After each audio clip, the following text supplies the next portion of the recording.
بسم اللہ الرحمن الرحیم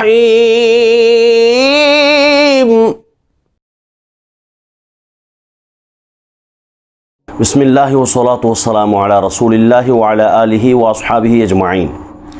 محترم سامعین و ناظرین، حضرت امام عالی مقام امام حسین رضی اللہ تعالی عنہ وہ ہستی ہیں کہ آج بھی جن کے کردار پر لوگ عمل کرتے ہوئے اپنی جان آفریں کے سپرد کرتے ہیں، اس چیز کی فکر کیے بغیر کہ ہمارے بچوں کا کیا بنے گا، ہمارے محلے کا کیا بنے گا، ہمارے کاروبار کا کیا بنے گا، گھر بار کا کیا بنے گا، دنیا داری کا کیا بنے گا۔ وہ یہ سوچتے ہیں کہ کردار حسینی اپنانا ہے چاہے جان کی بازی لگ جائے۔ امام حسین وہ ہیں، حضور نبی دو عالم صلی اللہ علیہ وآلہ وسلم نے ارشاد فرمایا، بخاری جامع ترمذی کے حدیث پاک سے میں آپ کے سامنے یہ لفظ پیش کرتا ہوں۔ قال رسول اللہ صلی اللہ علیہ وآلہ وسلم ان الحسن والحسین سیدا شباب اہل الجنہ، الحسن والحسین سیدا شباب اہل الجنہ۔ فرمایا حسن اور حسین جنت کے جوانوں کے سردار ہیں۔ یہ امام حسن و حسین کے بارے میں ارشاد فرمایا، تو گویا جنتی جوانوں کے سردار ہیں، تو کردار بتاتا ہے کہ جنتی جوانوں کے سردار ہونے بھی چاہیے، اس لیے کہ جس اعلیٰ پائے کا ان کا کردار تھا کہ سارا خاندان اللہ کی بارگاہ میں قربان کرا بیٹھے اور اپنی آنکھوں کے سامنے کرا بیٹھے اور آہ تک نہیں کی، اس لیے کہ وہ جانتے تھے کہ رب العالمین نے جب آزمائش نازل کی ہے تو اس آزمائش پہ پورا اترنا ہے۔ اور ایسا نہیں کہ امام حسین کو پتہ نہیں تھا، امام حسین تو پہلے سے جانتے تھے، کیونکہ حضور نے پہلے ہی یہ خبریں پہنچائی تھیں کہ بھئی میرا یہ بیٹا حسین شہید کر دیا جائے گا۔ امام حسین کو پتہ تھا، دیگر احباب کو پتہ تھا، اہل بیت کرام کو پتہ تھا، مگر ساری زندگی نہ حضور نے دعا کی، نہ صحابہ نے دعا کی، نہ اہل بیت نے دعا کی، نہ مولا علی نے دعا کی، نہ جناب فاطمہ الزہرا نے دعا کی، نہ خود امام حسن و حسین نے دعا کی کہ امام حسین کہتے یا اللہ اس آزمائش سے مجھے محفوظ فرما۔ نہیں، ایسا نہیں کہ دعا کرنا جائز نہیں تھی، نہیں، جس اعلیٰ پائے کے مقام کے ہیں، جس اونچی جو ہے وہ مسند پر تشریف فرما ہیں، اس مسند کا تقاضا یہ ہے کہ جیسے رب راضی ویسے اس کا بندہ راضی۔ تو وہ اللہ کی رضا پہ راضی تھے، اللہ کی رضا پہ راضی۔ قوت ہوندیاں زور نہیں لایا، بیٹھے من رضائیں، دنیا اتوں پیاسے ٹر گئے دین دنی دے سائیں۔ میاں محمد بخش فرماتے ہیں کہ وہ دین اور دنیا کے مالک ہیں اللہ کی عطا سے، اللہ کی عطا سے۔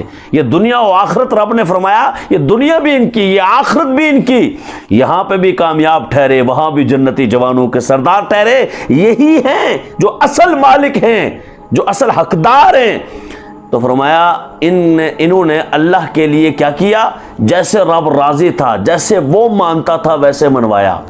اے کاش آج ہم بھی امام حسین کے کردار کو، آج ہر کوئی چاہتا ہے کہ امام حسین کو روئے، کتنی دنیا ہے جو روتی آپ کو نظر آتی ہے۔ یاد رکھیں، رو جانا امام حسین کے کربلا والے واقعے کو سن کر یہ تو نشانی ہے ایمان والوں کی، لیکن اس واقعے پر ایک تو پیٹنا بالکل جائز نہیں، زد و کوب کرنا بالکل جائز نہیں، سینہ کوبی کرنا بالکل جائز نہیں، اپنے آپ کو چھریاں مارنا بالکل جائز نہیں، حرام حرام اور حرام ہے، اشد حرام ہے۔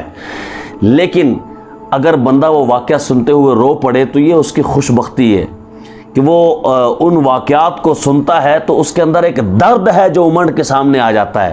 لیکن واقعہ سن کر رونا یہ ایک احساس کی بات ہے، بندہ رو لیتا ہے، لیکن اس سے جو نتیجہ نکلتا ہے وہ نتیجہ کیا ہے کہ بندہ بہادر ہو تو امام حسین جیسا، بندہ کٹے تو رب کی بارگاہ میں جیسے امام حسین کٹ گئے، جیسے امام حسین اس ماحول میں کہ جب تلواروں اور تیروں اور برچھوں کی بارش ہو رہی ہے اور وہاں پہ لوگ شہید ہو رہے ہیں، اس وقت بھی نماز نہیں چھوڑتے تھے، اس وقت کے اللہ رب العالمین کو سجدہ کرنا نہیں بھولتے تھے۔ تو میں اور آپ اس آسانی والے ماحول میں، ابھی 14 اگست بھی ہم نے منائی ہے، تو بھائی بتائیں کہ آزاد ہو کے بھی ہم اس آزادی والے ماحول میں کتنی نمازیں پڑھتے ہیں، کتنی عبادت کرتے ہیں؟ کیا یہ حسینی کردار ہے، یہ حسینی فکر ہے؟ امام حسین رضی اللہ تعالی عنہ نے اس ماحول میں بھی اپنی خواتین کو پردے کا حکم دیا۔ میں اور آپ اپنی خواتین کو کتنے پردے کا حکم دیتے ہیں؟ یہ حسینی ماحول ہے۔ لوگ چرس پی کے کہتے ہیں ہم حسینی ہیں، لوگ بنگ پی کے کہتے ہیں ہم حسینی ہیں، لوگ سوٹے مار کے کہتے ہیں ہم حسینی ہیں۔ اس طرح حسینیت نہیں ہوتی۔ حسینیت یہ ہے کہ جب وقت کہے کہ کربلا بپا کرنی ہے تو جان کی بازی لگا کے اللہ اور اس کے رسول کی رضا حاصل کرنی چاہیے۔ اور آج بھی کربلا بپا ہے۔ اگر دیکھا جائے تو جگہ جگہ سے کربلائیں آپ کو سامنے نظر آئیں گی، لیکن وہاں کردار آپ نے اپنانا ہے حسین والا، یعنی آپ نے رو دو کے چپ نہیں ہو جانا بس ٹھیک ہے جی رو دو کے کام بن گیا، نہیں، رونے کے لیے کربلا نہیں ہے کہ فقط روتے رہو، نہ نہ نہ نہ۔ امام حسین نے یہ نہیں فرمایا میرا غم مناتے رہنا، نہ، فرمایا میرا کردار اپناتے رہنا۔ اور کردار کیا ہے؟ فرمایا اتنے خاندان والے رب کی بارگاہ میں چلے گئے، میں تو نہیں رویا، میں شکر ادا کرتا رہا، الحمدللہ رب العالمین، یا اللہ تیرا شکر ہے، اور ہوتے میں اور تیرے بارگاہ میں پیش کرتا۔ حسین کی بھی ایک جان ہے، اگر کروڑ ہوتی تو وہ بھی تیری بارگاہ میں قربان تھی۔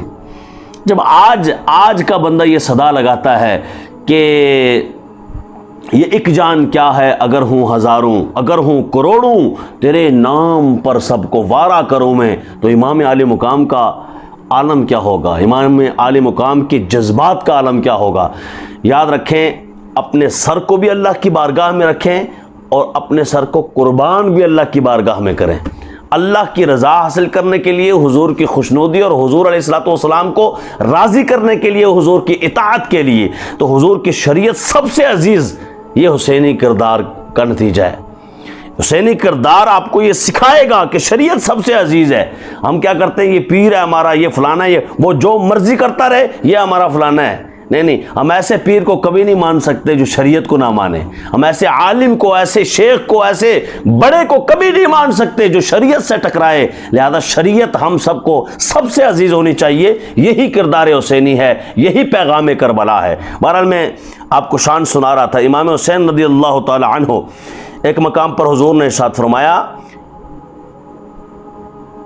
ان الحسن والحسین ہما ریحانتایا من الدنیا، کہ حسن اور حسین دنیا میں میرے دو پھول ہیں۔ پھول کیوں فرمایا؟ اس لیے کہ پھول سونگتا ہے تو بندے کو خوشبو آتی ہے، خوشبو آتی ہے تو اپنی مسام جاں کو معطر کرتا ہے، تو حضور حسن و حسین کو سونگ کر اپنی جاں کو معطر فرمایا کرتے تھے۔ سبحان اللہ۔